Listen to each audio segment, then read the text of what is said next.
And one of the great things about human species is that we have this remarkable organ, the brain. La tête dans le cerveau. Biologie, cervelle, synapses, neurosciences, physique. The human brain really is the most unique gift of our species. Avec Christophe Rodeau. En devant passer par l'ensemble des foyers à travers le monde en l'espace d'une nuit, le Père Noël se doit de faire de judicieux choix pour pouvoir mener à bien sa mission. La tête dans le cerveau.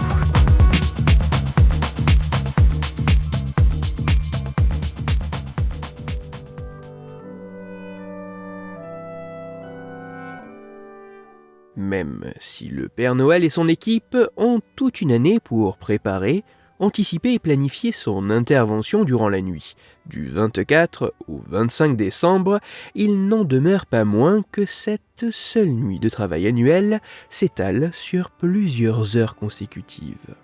Plusieurs heures qui ne semblent pas sans conséquences sur le cerveau. En effet, dans une étude menée sur un peu moins d'une quarantaine de volontaires, dont les résultats ont été publiés en 2000, une chercheuse néo-zélandaise et un chercheur australien ont mis en évidence qu'une privation de sommeil de 17 à 19 heures pouvait avoir des conséquences similaires, voire même supérieures, à la consommation d'alcool dépassant les seuils légaux pour la conduite automobile dans certains pays. Des répercussions se manifestant sur la coordination motrice et les performances cognitives liées au processus attentionnel ou mémoriel. Ainsi, lors du survol de zones inhabitées, de grandes étendues d'eau ou de désert, le Père Noël se doit de se ménager des pauses durant cette longue nuit de travail pour tenter d'en limiter les répercussions.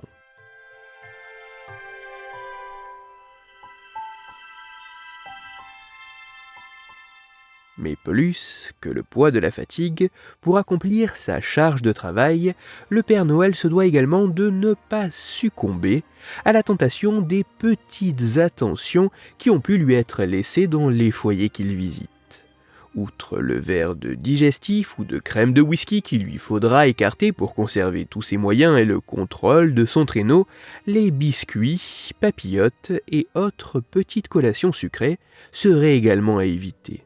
En effet, dans une étude dont les résultats ont été publiés en 2008, des chercheuses et chercheurs ont mis en évidence sur plus de 5000 élèves canadiens que la qualité de l'alimentation, particulièrement en début de journée, pouvait être associée à de meilleures performances. Et dans une autre étude publiée en 2013, des chercheuses et chercheurs états-uniens ont montré, en s'intéressant à des pilotes de l'air, qu'une déshydratation pouvait avoir des répercussions sur les performances de vol et sur les capacités cognitives spatiales.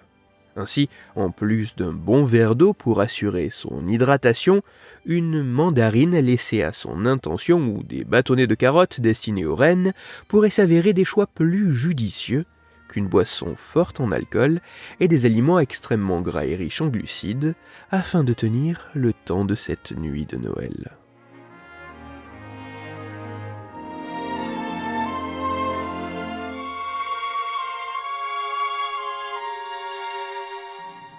Pause régulière, alimentation saine et correcte hydratation sont quelques-uns des éléments auxquels le Père Noël doit faire particulièrement attention s'il souhaite conserver autant que possible ses facultés motrices et ses capacités cognitives lors de cette longue nuit de labeur. Car, en devant passer par l'ensemble des foyers à travers le monde dans l'espace d'une nuit, le Père Noël se doit de faire de judicieux choix pour pouvoir mener à bien sa mission. Pour aller plus loin, je vous renvoie vers un article disponible gratuitement en ligne, mais en anglais, qui a pour titre « The Science of Santa ». Il est écrit par l'équipe de communication de l'Université d'État de Caroline du Nord et il est à retrouver sur le site news.ncsu.edu. Toutes les études scientifiques m'ayant servi à écrire cet épisode, ainsi que les références de l'article pour aller plus loin, se trouveront sur mon site, Cerveau en argot, dont le lien se trouve dans la description de l'épisode. Dans cet épisode spécial Noël, j'ai parlé du Père Noël. C'est pour cela que je vous invite à écouter l'épisode numéro 126 de La tête dans le cerveau. Dans celui-ci, vous pourrez découvrir ou redécouvrir que si le renne Rudolf, guidant le traîneau du Père Noël, a le nez rouge, cela pourrait être pour le bien du fonctionnement de son cerveau. Pour continuer à échanger, vous pouvez me retrouver sur les réseaux sociaux, sur YouTube ou me contacter par mail. Tous les liens sont dans la description de l'épisode. Si pour vous, ce podcast est gratuit et sans publicité, pour moi il représente plusieurs milliers d'heures de travail et me coûte quelques centaines d'euros chaque année. Alors, un très grand merci à toutes celles et ceux qui prennent le temps de me faire des retours, de partager mon travail sur les réseaux sociaux et de me laisser de très sympathiques commentaires et 5 étoiles sur les plateformes d'écoute de podcast. Christophe Rodeau. La tête dans le cerveau.